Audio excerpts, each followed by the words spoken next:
Thanks, Tom. Good morning, everybody. Can you hear me okay? I'm going to stand down here so you can throw rocks at me if you'd like to. My charge this morning is to talk about the results of Phase 1 of the National Beef Quality Audit. Phase 1, going back to the first audit in 1991, has always been a series of face-to-face interviews conducted with the various sectors of the industry. In the 2011 National Beef Quality Audit, the sectors that were included in face-to-face audits included feedlot operators, packers, retailers, food service and distributors, and then government and allied industries. So I think that we've included pretty much everybody that is downstream from production. The folks that we interviewed with face-to-face interviews this time were all folks that had a role in their companies that made decisions regarding what they were going to purchase. So what I mean by that is when we interviewed retailers, for example, the retailers that we talked to played a role in the decision-making of that company regarding what they were going to purchase relative to their beef supply. Obviously, I can't cover everything that we uncovered during collection of data in 15 minutes, so we're going to give you the very bare surface conclusions from this. And as Dr. Field said, we hope that all of you will dig in further to the results from this study, because I think that there's some really good information in there. For the first time in National Beef Quality Audit, we were able to use a little more technology as we've collected this interview data. And that included using computer systems that helped us interview in a standardized design format to garner information that never before has been garnered, and then to quantify that information to improve its value back to all of you. The first conclusion from the National Beef Quality Audit. Each market sector defines quality differently, and this appears to be caused by incongruence in economic signals, which contributes to discontinuity in the messaging among the industry sectors. You heard a bit about this in the video that you saw a few minutes ago. The first thing that we did that was different than the 2011 National Beef Quality Audit is we actually quantified how the varying sectors of the industry that I've mentioned already define quality attributes. We divided quality into basically 7 categories that are listed across the columns of this slide. They included food safety, eating satisfaction, how and where the cattle were raised, lean, fat, and bone, weight and size, cattle genetics, and then visual attributes. So anybody that we interviewed had the opportunity to tell us whatever that category meant to them. They could define it as they wished. And these are the top 3 answers if you look across all of the marketing sectors for each of those categories of quality that we asked them about. So top 3 answers. However, if you go back and you look at the definitions for some of those quality categories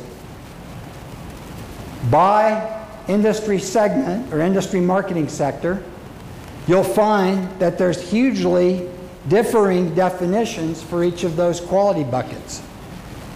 And so in this case, as an example, I've shown you food safety, the quality category, food safety, and these are the top 3 responses to what that category means to each of the differing sectors of the industry that we interviewed. And you'll notice as you move across those rows, they're in order of frequency. And you'll see the differences in the responses and the definitions for that category. Likewise, here's another one of those categories that I'm going to use as an example. This is how do the market sectors define how and where the cattle were raised. And look at, as you move closer to the consumer, so as you move to the retail sectors of the industry and to food service, you'll notice that the things that are important to them in this category are much different than the things that are important upstream in the production system. So to feedlot operators, things like what was the health management plan of the calves that they're buying and placing into the feedlot, that was important. They wanted information tied to the cattle that they were buying that gave them knowledge about that attribute. But as you move downstream, you start to see things become more important that really are more sort of social attributes, social value consequences. Things like animal well-being. How were the animals raised and treated? Those become more important as you move downstream. And so again, there's an indication here that economic signals generating at the consumer level aren't necessarily always being passed upstream in the supply chain as accurately as we perhaps might like them to be. Just quickly, this is a Drover's article. It was published in January 1998. You can look at the slide. It talks about the fact that we have this increasing weight problem in the industry, and the problem is producers are really good at hitting economic signals, and so as a consequence, if you're being paid for weight, then you're going to produce more weight. And that's what's happened throughout the last century of the U.S. cattle industry. During this phase 1 interview system, one of the things that we found out, even at the packer level, is we try to drive economic signals that restrict weight and size, or at least offset the trend of increasing weights. There's not very many consumers that are going to Safeway or Kroger or Walmart and asking the retailer for a bigger sized steak. And yet that's the signal that we continue to pass upstream in the marketing chain. Just some thoughts. The second conclusion I want to bring to your attention is most companies in each market sector suggested that our industry is not transparent enough and does not do a good job of telling our story to the general public. Again, you saw this in the video. I'm going to show you the evidence for it. The second unique thing about this National Beef Quality Audit that we were able to do in phase 1 was for the first time we put on top of the interview process an economic experiment. We were able to compute the odds that various sectors of the industry would make purchasing decisions based on things associated with the quality of the product that they were buying. So if you look down the left side of this slide, it has a row that says required, a premium, and then a percent WTP. Required is when we asked a company, what things must you have associated with the raw materials that you're purchasing before you will make the purchasing decision. These are what the things that they told us. These are the statistical probabilities that they have to have that trait in the product before they will buy it. So across all market sectors of the industry, about 1/4 of the time in every 1/4 of the transactions that occur, some information that's moving with the cattle or the beef that indicates something about how the cattle were raised and where they came from is important to the transaction. It's a requirement to do business. The second row is premiums. The only thing that came close to that, by the way, was food safety. The second row was the premiums. This is the statistical probabilities that they'll pay a premium for that attribute. And you can say that the values for a lot of these are really pretty high. The one that they're most likely to pay a larger premium for is eating satisfaction. And so we'll come back to that later. Just like with all of the previous audits, we asked all of the interviewees about the strengths and the weaknesses and the things that we need to do better in the industry. These are a set of the top 3 responses across all industry sectors relative to the strengths that we have, the things that we're doing good. And you'll notice what Dr. Field said earlier is correct. One of the things that says we're doing well is food safety. And then you also expect to see things like eating satisfaction and that sort of thing. When we ask them what we're doing poorly, you'll also see that food safety pops up. So we need to work on food safety even though we're doing it well. The thing that got our attention, though, that we've never seen show up in any previous audits was where I have these boxes circled up here for you. It says that we're not doing a good job of telling our stories and we've become disconnected from the folks that buy our products in the big cities. And so we have to do a better job, all of us, of proactively telling our story, how we produce and raise and grow beef and process it. The other thing you'll notice there, and I think most of you are probably already aware of this, the other thing that showed up of consequences that were too fragmented. Third thing I want to talk about quickly is food safety and eating satisfaction. These continue to be the pillars upon which the demand of our product is based. Therefore, we have to continue the effort towards maintaining and improving food safety and quality. Most of us don't tend to think about food safety as being a quality attribute. However, when you conduct this audit, food safety routinely shows up as responsive. The third thing that we did unique in this study is we used a concept called best-worst scaling. For any of you that have ever been involved in a strategic planning process or a process where you prioritize a long list of things, that's sort of what we did in this best-worst scaling. In fact, if you were at Cattlemen's College in February, we actually performed a best-worst scaling event during Cattlemen's College when we answered questions there.